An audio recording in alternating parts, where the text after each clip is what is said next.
So we find ourselves in the Piazza dei Quadranti, the largest place in the sanctuary, a very articulated sanctuary. And here we have the Basilica, the larger church that was built here in the 14th century.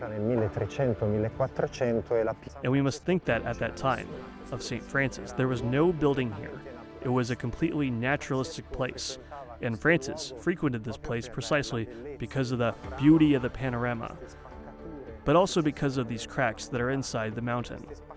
These cracks that torment this mountain are particular cracks. Local tradition says that they were created when Jesus Christ died on the mountain.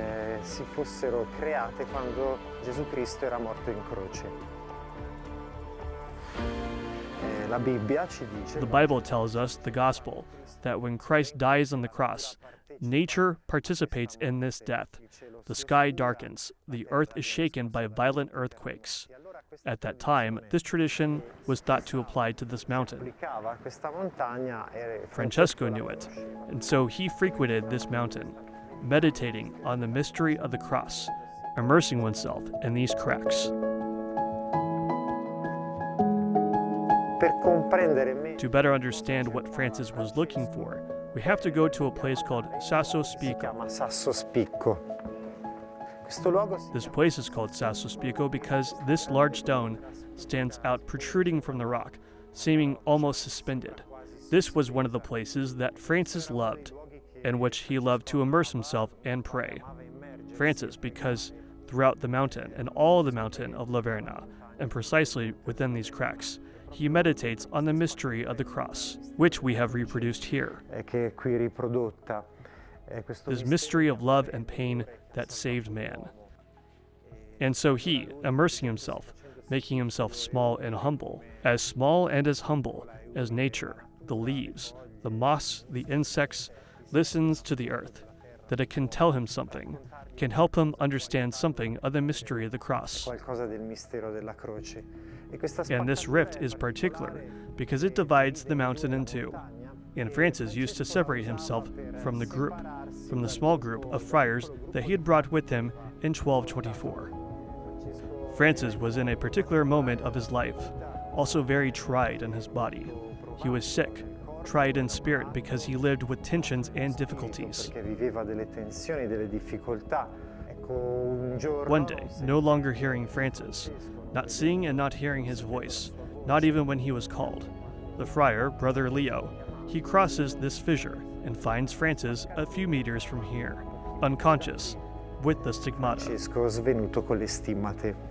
Here, thanks to Brother Leo, we know the exact place where Francis prayed, and where Francis, above all, received the stigmata, there on the other side of this mountain.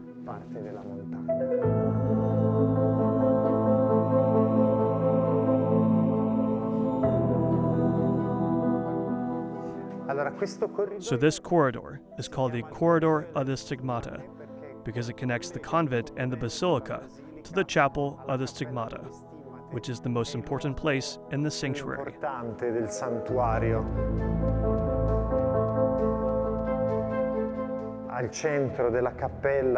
In the chapel center, where there is this lamp and sign, Francis prayed. Under this floor is the bare rock of the mountain here. And here tradition gives us the place where Francis received the stigmata, seen by Brother Leo. Every day the friars come here at 3 o'clock, pray, commemorate the cross. The hermits pray every night. For 1 hour, they do the office of readings, and one night a week, the whole community, with those who sleep in the guest house, are invited at 2 o'clock in the morning to pray with the friars in this place. Questo luogo particolare.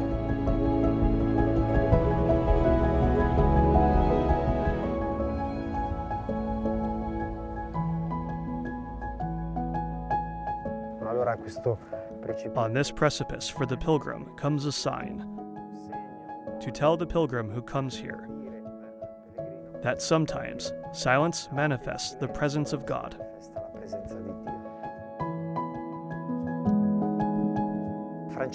Francis, after the stigmata, wrote the Canticle of the Creatures, so he transforms this experience into praise of God, but also a different way of looking at creation and man.